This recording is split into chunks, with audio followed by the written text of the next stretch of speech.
नमस्कार. आज आपण बनवणार आहोत मशरूम मसाला. त्यासाठी पाव किलो मशरूम घ्यायचे आहेत. एक मोठा कांदा बारीक चिरून घ्यायचा आहे. आलं, लसूण, काजू आणि एक मोठा टोमॅटो कापून घ्यायचा आहे.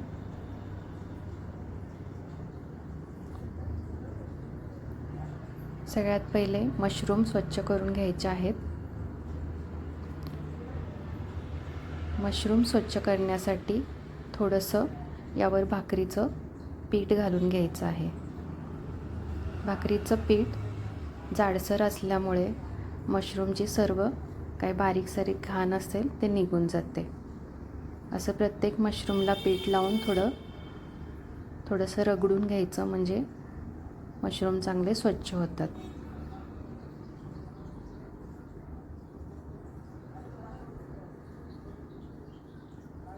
अशा पद्धतीने सर्व पिठाने स्वच्छ रगडून घ्यायचे. आता यामध्ये पाणी घालून एकदा चांगले धुवून घ्यायचे.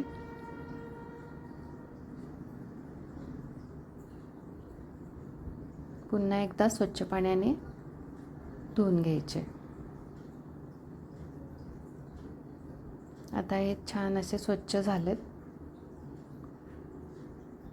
तर आता हे अशा पद्धतीने सर्व मशरूम आपल्याला कट करून घ्यायचे आहेत.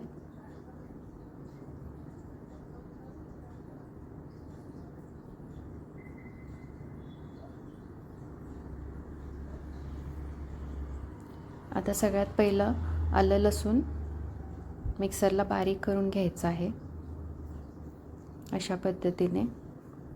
त्यानंतर टोमॅटो आणि काजू याची पेस्ट करून घ्यायची आहे.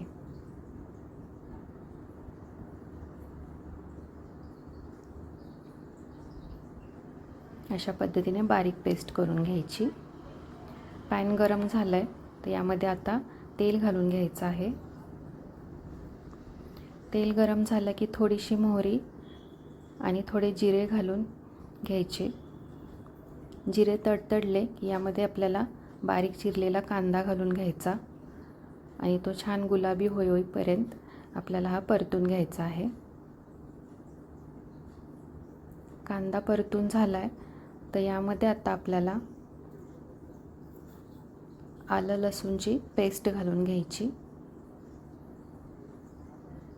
आणि पुन्हा एकदा हे 1-2 मिनिट छान असं परतून घ्यायचं आहे.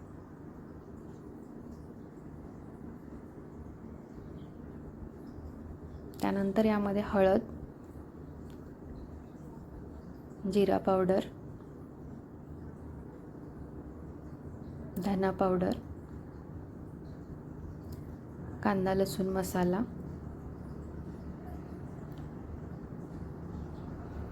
लाल तिखट घालून घ्यायचं आहे. हे सर्व तुम्ही तुमच्या आवडीनुसार कमी जास्त करू शकता. आता पुन्हा एकदा मसाला छान परतून घ्यायचा आणि यामध्ये काजू आणि टोमॅटोची पेस्ट घालून घ्यायची आहे.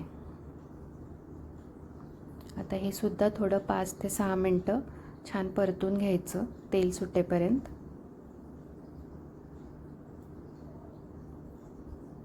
आता याला छान असं तेल सुटलेलं आहे, म्हणजेच हा मसाला छान भाजून झालेला आहे. तर यामध्ये आपल्याला आता गरम पाणी घालून घ्यायचं आहे.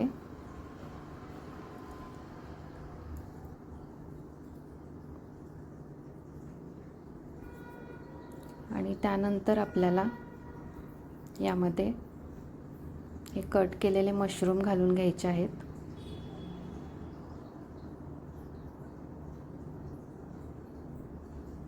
आणि चवीनुसार मीठ घालून घ्यायचं आहे.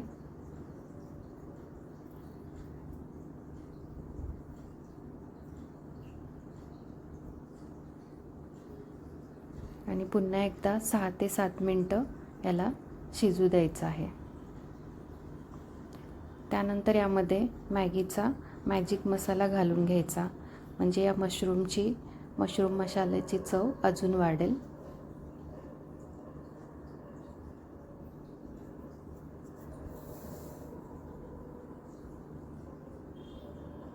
आता हा आपला मशरूम मसाला तयार झाला आहे, तर यामध्ये थोडीशी कोथिंबीर घालून घेऊया.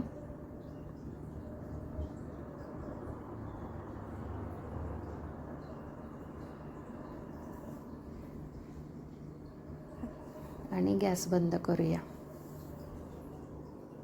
अशा पद्धतीने आपला मशरूम मसाला खाण्यासाठी तयार आहे.